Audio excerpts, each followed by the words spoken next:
But technically, does the citizen not have that seat, even in the film representation? Possibly.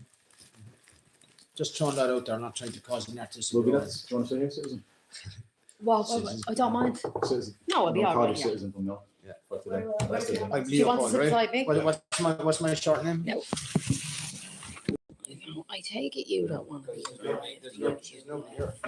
in the image, no? So I'll just put it at Dave. I'll put it at the voice. Your voice will be, would you mind? That's okay. You're our audience. Yeah. Yeah. Get them in there. Where is it? There it is. Yeah. Voice forward.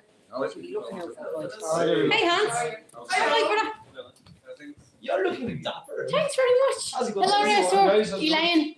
Nice Hi, to I'm meet Dave. you. How are you, bro? All Hey right. guys. How are you? Hi, I'm Dave. How are you, bro? Nice to meet you. What's your name, bro? Oh, yeah. I will do.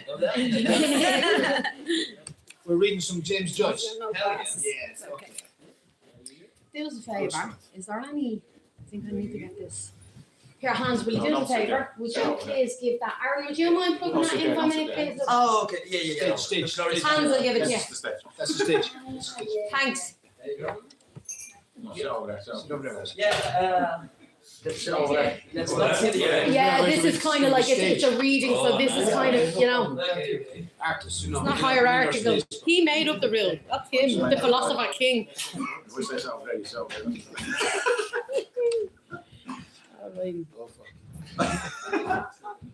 Oh God. This is my apocalypse team. Shall we start Just now? a second, I just need to pull it back. So you know your voice 3, Elayne. That's right, yes. I'm voice 2. And my name is Yeah. That's the name I uses in a secret letter affair. That's the flower. I want to move over tiny bit. Just, and Carl, do you want to move closer to Dave? Oh yeah, cool. Now, let's see. You sent that to me, Carl, didn't you, on Elayne Yep. Animal Liberation? No, not in Liberation. The Which one? The other one. Harrington. Send it to the other one, will you? Look? Sorry, no, it's just I don't have it signed in on this. So, Elayne, get Adamczyk at Gmail. That's the one I sent. Yeah, Oh, was it? pretty sure. No, I don't think so. I think it was the Elayne Adamczyk Harrington one.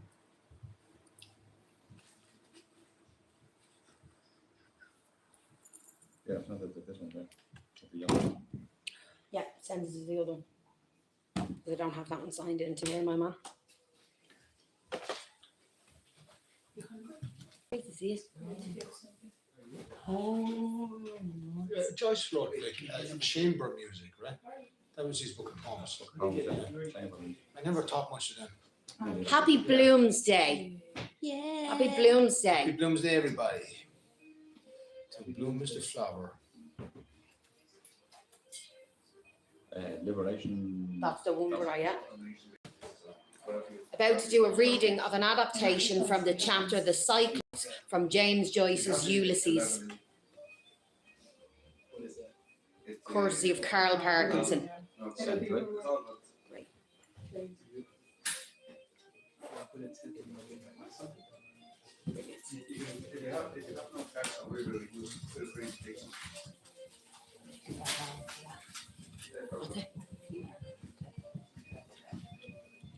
you go. Yeah. All righty. So do you want to do an introduction to the people who are in the room, my brother? Do we want the music on? Music or no music? Up to yourself, my Yeah, brother. well, On the crowd. Can you hear us with the music? Okay, leave the music on or put it off. So the context is we're going to do a reading of a chapter from Ulysses that Karl Parkinson here has adapted. So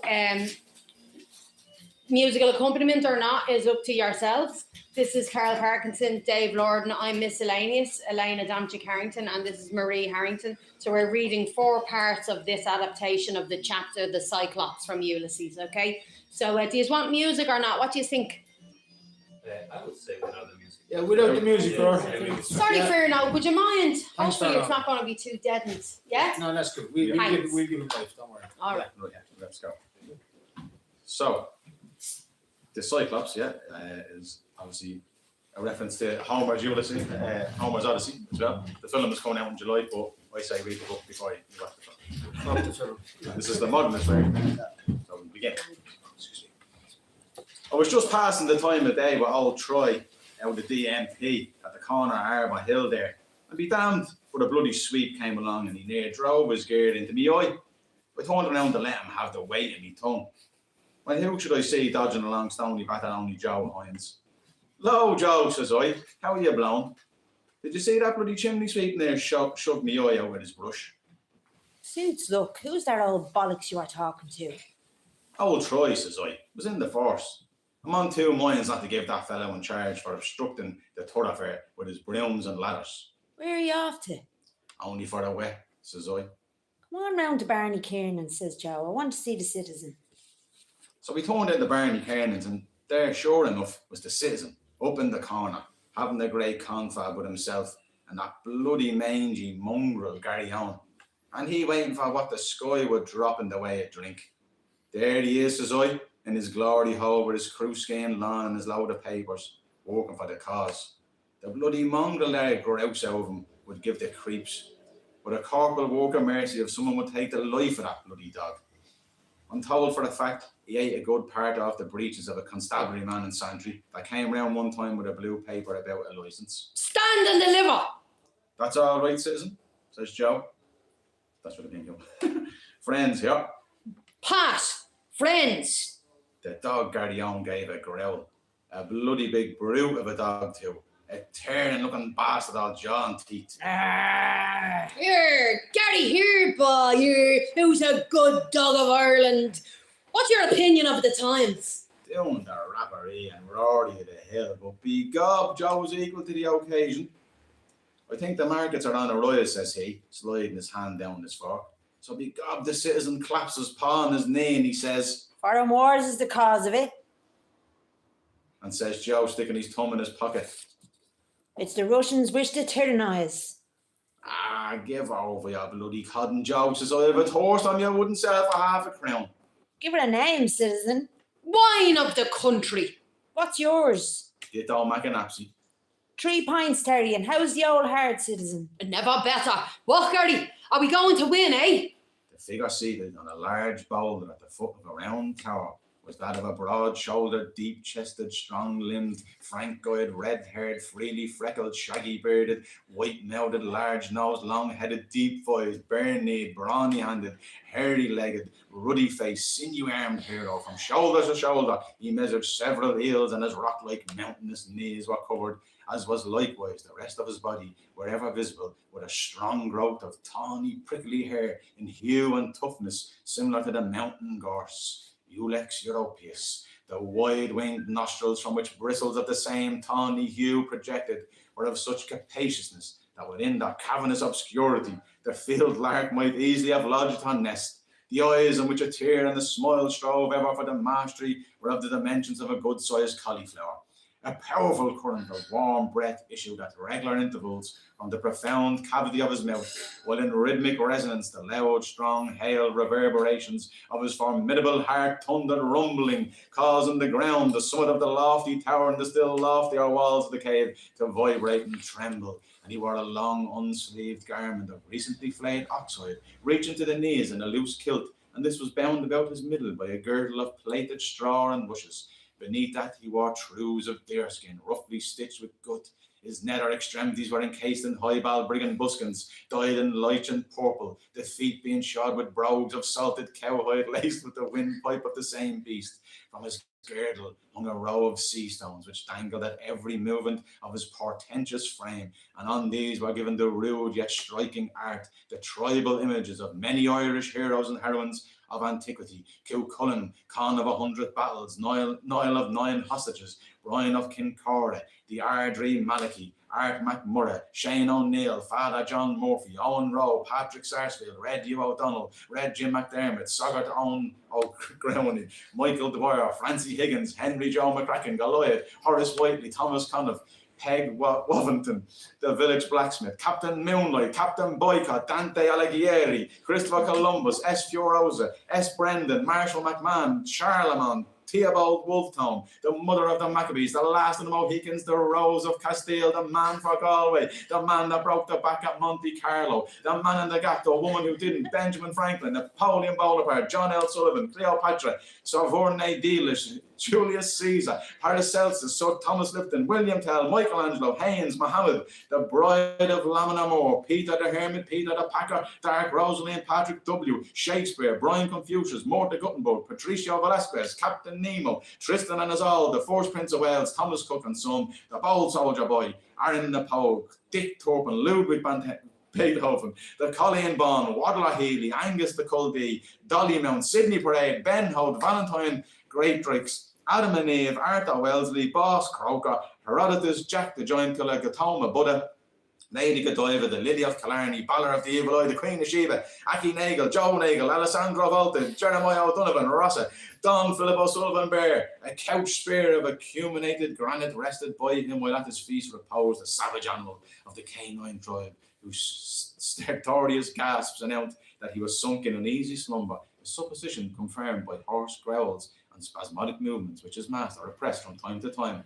by tranquilizing blows of a mighty cudgel rudely fashioned out of Paleolithic stone. So anyway, Terry brought the 3 points. Joe was standing begobbed aside nearly left me eyes when I saw him land out a quid. Oh, it's true as I'm telling you, a good-looking sovereign. And there was old Alf Bergen and Joe Hines and little red-headed Cunningham. And the talk was of hangmen, horses, prize fights, politics, drink, priests, and the price of bloody everything.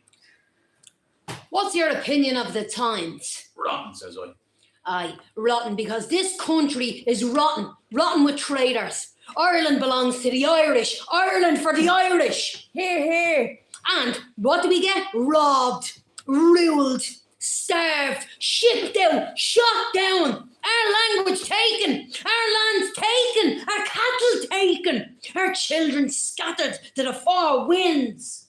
And there arose a lamentation throughout the land, from the hill of Hoth to the wilds of Connemara, from the Shannon's mouth to the glens of Antrim. For the sons and daughters of Erin were cast into exile, and their harps hung silent on the willow trees.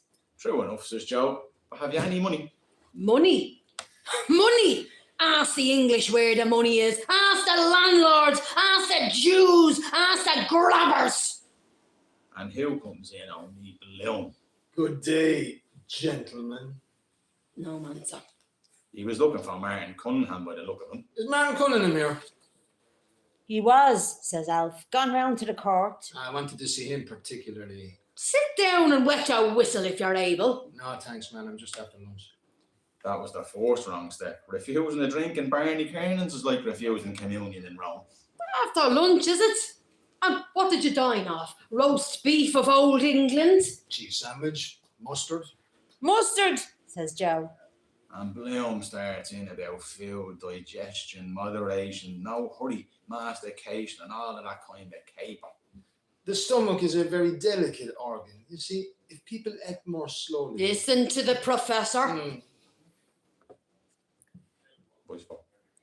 A most royal and resplendent banquet was there spread. Mighty chines of beef, flagons of foaming ale, roasted geese, sirloins, puddings, pyramids of potatoes, rivers of porter, oceans of whiskey, and mustard enough to set fire to the tongue of a bishop. Meanwhile, in the actual pub, you had the smell of stale porter and sawdust, and one poor sandwich curling at the edges. Bloom was still hanging about. If Martin Cunningham comes in, tell him I'm looking for him. It's about Dignam's insurance. Poor Dignam. Poor Dignam, says I. Dead as a doornail. And the widow left to manage. There may be a policy, small perhaps, but useful. Something should be done. Always the practical man, Bloom. Always the calculator. Well, debt is expensive. So is freedom. Who won the Gold Cup? That put fire under the lot of them. Scepter? Zinfandel? The fellow comes in with the evening paper. Throwaway. Throwaway was the name of the horse, a rank outsider. 20-1. And then they remembered Bloom had said earlier in the day, I was just going to throw it away. By Jesus, he knew. He tipped that horse and kept it dark. I assure you I know nothing about racing. Of course you don't. You just happen to know everything when there's money in it. Ah, poor Bloom. He could have told them the sky was blue and he'd have accused them of owning the clouds. Strangers are eating us out of house and home. The Sassenach, the Jew, the foreign merchant, the moneylender, the landlord. What is a nation? A nation? A nation is the same people in the same place. By God, then I am one of a nation. Are also living in different places. That covers my case. Whereas and whereby the nation aforesaid, being resident, non-resident, partly resident, spiritually resident, historically resident, and resident in imagination, is hereby declared to exist in perpetuity, subject to porter, weather, and argument. Bloom took it all in his stride.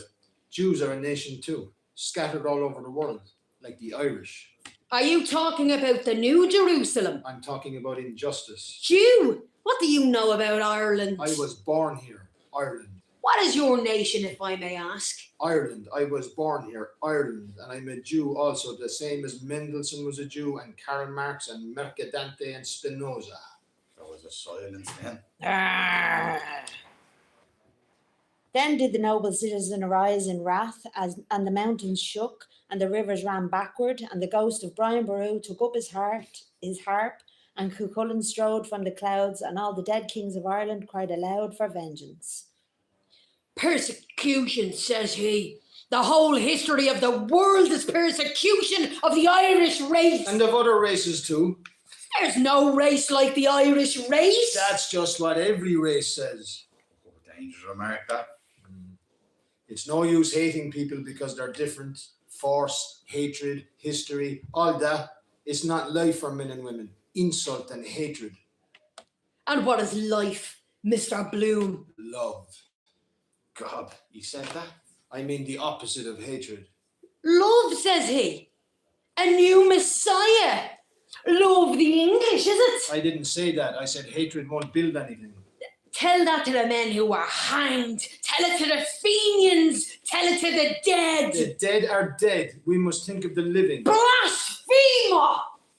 The prisoner at the bar, Leopold Bloom, alias Henry Flower, alias the Wandering Jew, alias the man that won't drink, stands accused before the High Court of Barney Kiernan's of insufficient patriotism, suspicious digestion, secret knowledge of racehorses, and the possession of opinions. Guilty, says Alf. Guilty, says Joe. Guilty as a bloody informer. This is absurd. Sentence. To be shouted at by a large man with a dog until such time as the accused leaves the premises. In comes Martin Cunningham at last, with Jack Power. Ah, Bloom, there you are. We were looking for you. I was waiting about Dignam's policy. Yes, come along now. We'll settle it.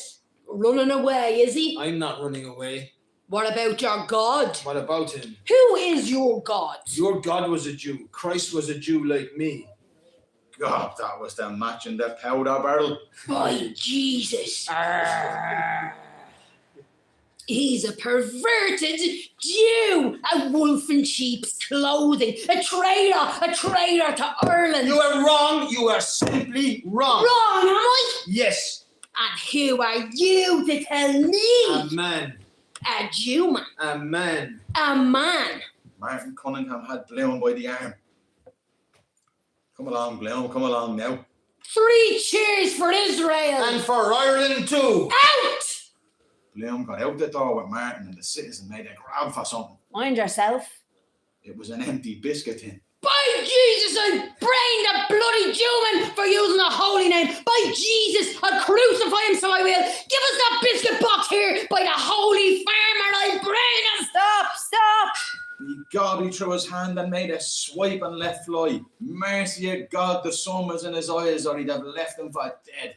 Gobby nearly sent into the county Longford. The bloody nag took fright, and the old mongrel after the car like bloody hell, and all the populace shouting and laughing, and the old tin box clattering along the street. The catastrophe was terrific and instantaneous in its effect. The Observatory of Dunsink registered in all 11 shocks, all of the 5th grade of Mercalli scale, and there is no record extent of a similar seismic disturbance in our island since the earthquake of 1534, the year of the rebellion of Silky and Thomas. The epicentre appears to have been the part of the metropolis which constitutes the Inns Quay, ward and parish of St. Micken, covering a surface of 41 acres, 2 roods and 1 square pole of perch. All the lordly tenancies in the vicinity of the Palace of Justice were demolished, and the noble edifice itself, in which at the time of the catastrophe important legal debates were in progress, is literally a mass of ruins beneath which is to be feared all the occupants have been buried alive. From the reports of eyewitnesses, it transpires that the seismic waves were accompanied by a violent atmospheric perturbation of cyclonic character. An article of headgear since ascertained to belong to the much respected clerk of the Crown and Peace, Mr. George Fotterell, and a silk umbrella with gold handle with the engraved initials, coat of arms and house number of the erudite and worshipful chairman of quarter sessions, Sir Frederick Falconer, recorder of Dublin, have been discovered by search parties in remote parts of the island, respectively the former on the third ballistic ridge of the Giant's Causeway, the latter embedded to the extent of 1 foot 3 inches in the sandy beach of Hollypond Bay near the old head of Kinsale. Other eyewitnesses deposed that they observed an incandescent object of enormous proportions hurtling through the atmosphere at a terrifying velocity in a trajectory directed southwest by west. Messages of condolence and sympathy are being hourly received from all parts of the different continents, and the Sovereign Pontiff has been graciously pleased to decree that a special Missa Pro Defunctus shall be celebrated simultaneously by the ordinaries of each and every cathedral church of all the episcopal diocese subjected to the spiritual authority of the Holy See, and suffrage of the souls of those faithful departed have been so unexpectedly called away from our midst. The work of salvage, removal of debris, human remains, etc., has been entrusted to Messrs. Michael Medea and Son, 159 Great Brunswick Street, and Messrs. T.C. Martin, 77, 78, 79, and 80 North Wall, assisted by the men and officers of the Duke of Cornwall's Light Infantry under the general supervision of H.R.H. Rear Admiral to the Right Honourable Sir Hercules Hannibal Habeas Corpus Anderson. You never saw the like of it in all your born puff. God, if he got that lottery ticket on the side of the pole, he'd remember the Gold Cup. He would so, but be God, the citizen would have been lagged for assault and battery, and Joe for aiding and abetting. The Jarvey saved his life by furious driving as sure as God made Moses. What? Oh, Jesus, he did. And he let a volley of oaths after him. Did I kill him, says he, or what? After him, Daddy! After him, boy! After him, Daddy! Tear him! The dog went mad. The men roared, the street rang, and Bloom was away in the Jarvey car.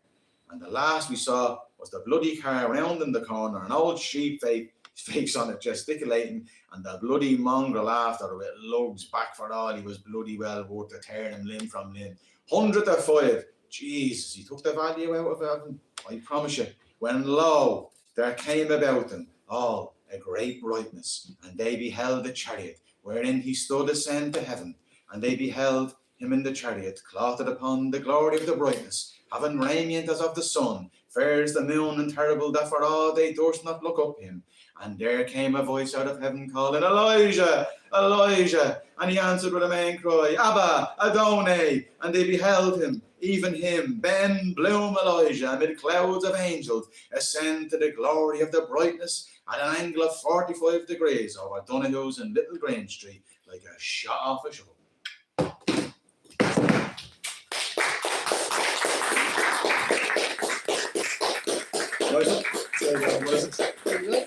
Thanks, guys. We enjoyed it. I don't know about you guys, but that was good. Yeah. Thanks a million. Yeah. Did you say there was going to be a discussion on identity? Did I? Yeah, you did. I don't remember saying that at all. All right, well, there's going to be. Yeah. So, yeah, I think there's supposed to be a discussion on identity, I think. I think it's a knife fight, yeah. Oh, what? A knife fight. Ooh. It's giving Berkoff. You know, there's Stephen Berkoff is a playwright and a physical theatre practitioner that I love, and he has this piece called Dog. It's a small theatrical piece, a small play, very short, and it seems like he may well have taken inspiration from this part of Ulysses. What do you think, Karl? From like Yeah, just absolutely, yeah. Well, it's influence. I mean, it's even influence you don't know you're influenced by it, you're still being influenced by it. Do you know what I mean? Because it's influenced someone who influenced someone who influenced you, and so on and so on. The whole 20th century of literature. Yeah, exactly. And in whatever language, because Joyce kind of spread into all languages, you know. So I mean, he would have influenced people in Latin America and the fucking Middle East, and vice versa. You know, they all influence each other, modernists. You know what I mean? So it's a great conversation across the continents. You know, in modernism, which is really important. Great conversation between I often think about Mexico City as being the Paris of Latin America, right? Because everybody who was fucked out of the South America or wherever when there was a revolution that lost or whatever, they all gathered in Mexico the way that the same dudes did in the 20s and 30s, and dudes and everybody in Paris in the 20s and 30s, right? So my favorite writer is Roberto Bolaño, right? The Chilean writer. Anybody know about him? Yeah, he's the inheritor of Joyce, right? He's the only writer, novelist in the 21st century that comes close to Joyce in any language, as far as I know, right? So if you want to read something in the last 20 or 30 years that might be easier to relate to, I would recommend you read 2666. That's a big long one if you like long books. If you like short books, I would recommend Amulet, right? Amulet is a fantastic fucking book, right? It's 1968 in Mexico in the university when the cops come in, right? And they shoot the shit out of everybody, right? They kill 200 people, right? And this woman hides in the jacks for a week, right? And the book is her experience in the jacks hiding for a week, and the killers are basically all around her. You know what I mean? Great book. So if you want to read something that today that we can connect, that our generation of people can connect, the 21st century people can connect them much easier, I go to Bolaño, because Joyce is hard. You know what I mean? He's even hard for native speakers. I started Joyce about a half a dozen times. I think that chapter the reason we picked that chapter, I think it's relevant. There's a lot more in that chapter. The whole chapter would have been like 2.5 hours and we'd have been you know what I mean? You need time off. There's Palestine, Israel is in there, you know what I mean? And there's a lot of things like anti-racism. There's a lot of citizens going around now in town with that flag, with the Irish flag, you know what I mean? So, and with that one eye, and even the encouragement to wet your whistle, have a gargle, you'll have a jar, there's that sense of that. And blame because he's suspicious he didn't take a drink. Absolutely, Why is he not getting drunk? You're not having a drink, you don't have a cup of tea. What's wrong with you? You're not having a drink? You must you're on antibiotics, you must be sick, easy. Yeah, that's a long Dublin thing, like where you didn't take a drink. Of course it is in the fucking village as well. It goes back to hospitality, I think, just to bring it back to identity. So, I think he gets a cigar instead. Yeah, but I identify as a writer, as an Irish poet. I don't have a nation. That's seen as a bit posh. That's my What was it? Getting a cigar is a bit posh, you know what I mean? So like, but when he takes a cigar. Yeah. And can differently wrong. Yeah, anyway, just what I was saying about hospitality there. Yeah, just to finish my point I was making about hospitality, I think is a huge aspect of Irish identity, and I'm wondering, since we have such a diverse body of cultures present, 1,000 welcomes and all that. Yeah, 1,000 welcomes. What's the Irish? What's the Oscar again? Kate me. I don't know, man. Honestly. Kate me the Fulger. Truly, there's a fucking Gaelic here now. Kate me the Fulger, is it? Is it fine? If there was a hierarchy of hospitality, cultural hospitality, who would be the? If say Ireland are up in the top ranking of hospitality, people who are good at hospitality or do it well or forcefully, whatever, who would be next in line if we can go like that? Vietnam. Do you reckon? Vietnam. Yeah. And also great. Tell more. Also great for getting rid of imperialists. Went to Vietnam. Anything that you didn't have in one restaurant, they went and found their friends that had it, just so they could make the sale. Nice. We didn't have orange juice. They found an orange grove from one of their friends. Went like half a kilometer, squeezed it themselves, and gave us the orange juice. Wow. That's because they were so fucking hungry they needed the money, man. That's all. That's pushing them out. They just so British people say like, oh, it's worse. Rather than saying that they don't have it, saying nothing, going and retrieving it, getting it, and having it. Yeah, if they're out of matcha, they're out of fucking matcha. But they went and got, anything that we like. There was never a no. It's like it'll be longer. Is that okay? There was never a no. I've heard a lot of good things about people that went to Vietnam. Thailand, same. Middle East. Middle East, Absolutely. Middle East, Thailand. I would say the same thing. The whole of the Middle East. But who isn't hospitable? It's just fucking young. But tell us more. Let's lean into what you were saying about the Middle East. Yeah. Well, I'm from Jordan, so in our culture, like when we have visitors, we have to honor them, to invite them to our house, offer them food, drinks, anything. That's very Irish as well. Like in Ireland, you have to offer a cup of tea and a biscuit. That's Even in a bed, if you don't have A bed. Right. Yeah, I support that. That one time that I was like in this United States for a few months, that for me was a shock because it's very different culture with Latin America where I come from. And like I missed my accommodation, and I was in a city that I couldn't pay; it wasn't possible. And I started to be in some apps, and a girl for Tunis with with the husband. They go for me in the car. They don't know me at all. They don't know if I was a robber. They call me in the car. They prepare dinner for me. They like offer me like in my family when they put like more food that you can actually eat, and like a nice bedroom. Like you got a family, like all the love, the food, the thing for one day, and it's really nice. Nice. And Ireland is a little bit sometimes like that, but you also have the other part, like the Cyclops. whiteness. The Cyclops. Like The white- suspicious. yeah. So will the other side be suspicious, Innocent, reticent? for example, like oh, like you are too brown to be smart.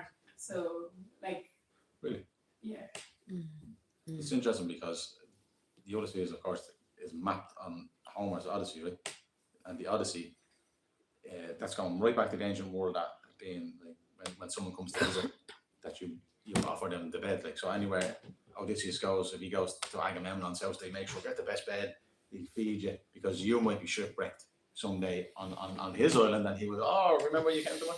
And it goes on, anyone who is not hospitable, it ends badly for them, suffering. So the Cyclops, you don't eat your guests' heads off. That's not a good thing to do. Eat people, so then you get stabbed in the eye. You know, for being inhospitable, sort of. You know, although they might have an argument that Cyclops was picked on by invaders, That's right. by Greek invaders. So he was just a poor old shepherd. I support. Well, you can read it a different way. You can read it in both ways. Yeah. But Go ahead. Odysseus for me represents the West, right?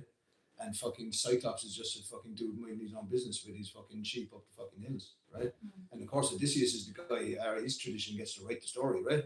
I mean, just dudes living in an island with their shit, right? And then on come the dudes with the big swords and fucking robbed them, right? Of course, we're going to say the dudes we robbed had one eye, right? Don't they say that about every fucker? They robbed, you know what I mean? So that's my reading of it. I think it's important that Joyce, you could deconstruct it like you that. can do it like that. I think Joyce, Joyce was very political. Joyce was a correspondent of Leon Trotsky's, right? People don't know that, right? There's a new book out He was a called- friend of Andrei Breton's, right? So he was very, very keen into the anti-Stalinist, which was even then just beginning, right? In the 20s and the 30s in Paris, there was already an anti-Stalinist left. I mean, a lot of international people who come to Ireland need to understand that the anti-Stalinist left has dominated in Ireland for 40 or 50 years, right? So there's a different atmosphere to the left in the continent where the Stalinist left is still around, you know what I mean?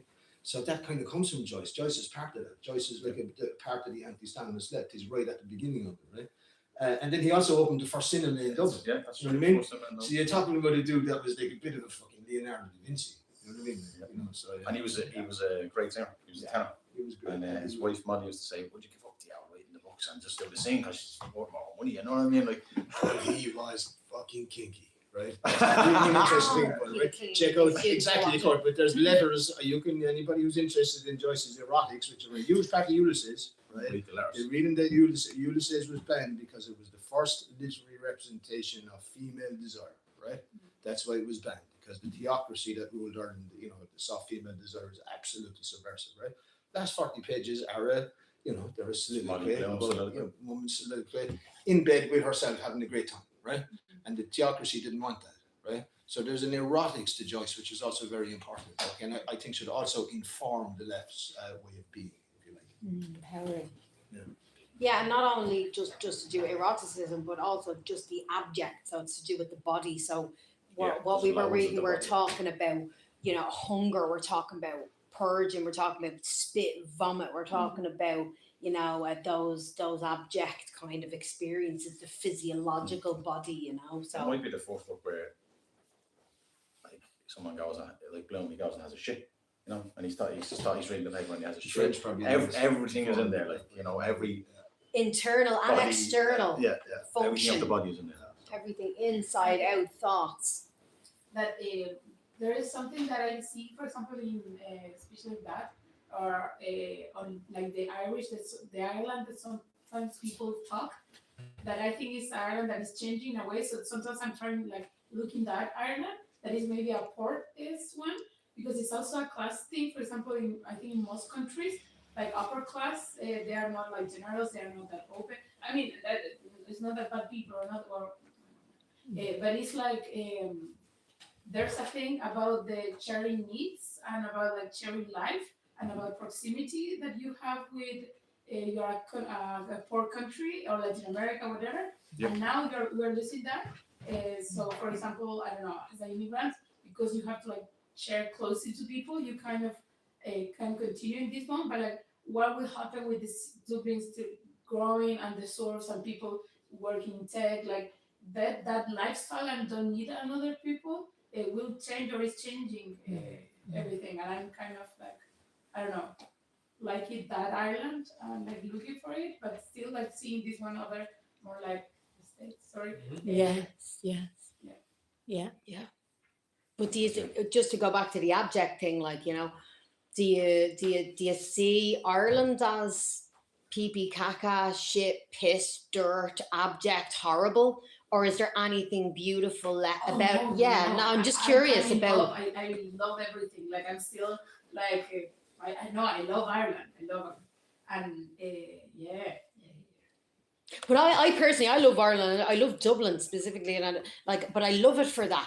I love that, you know, I'll walk down Grafton Street and there's a guy and he's tapping and he's homeless, and I get this sweet smell and I realize it's actually his wounded leg that I'm smelling from down the road drifting on the wind. I love this. I love. It's a very Dublin image, that. Yeah, I love that I could smell piss in one corner and kind of know who frequents that corner behind NCAD, and I kind of know whose urine that is. I think, right? Right? It's better than sterile glass buildings, you know. Like it just shows that people live here and people. Piss is involved in people, you know. Whereas when you walk around, like Cork Street is becoming more glass buildings, gates, locks. Concrete is the offense, not the fucking, not the piss. And we're born in piss and we probably die in piss. Do you know what I mean? Be fair. That's true. Yeah. True. And kidneys, which have a urinous fucking taste and smell, is the breakfast of Leopold. That's right. Yeah. He's talking about eating the kidney for nourishment. That's his favourite thing. And the function of the kidney as an organ to process dirt, right, to filter. It's fascinating. And in the poem Succumb, a poem I did the other night at the event here, home is a place. Home is a place. On the experience of homelessness, and I spent a lot of time walking along the streets because you're not really allowed to stand still or sit down when you're on the street. You have to keep moving for the next appointment, for the next reassessment, for the next hostel, for the next bed, for the next guard is held. You got up and move. You're not allowed to sit or piss or drink or tap or beg. You're not allowed rest. You have to keep moving. You have to look like you're keeping going. You know, that's the kind of attitude I feel that's there. So you got to keep moving, got to keep working, got to keep striving. Come on, be a grafter. You know, you can't be seen to be sitting down. But one of the lyrics is, home is a place to take a breath or a dump, which is also poop, a crap. Take a breath or a dump in peace. You know, if you ever, like people who are homeless, like, do you ever think about it? You ever think, where do they have to find somewhere? They have to find somewhere to take. You know what I'm saying? You know, it's a go bringing it back to that very visceral, that abject kind of experience of humanity versus these glass cages.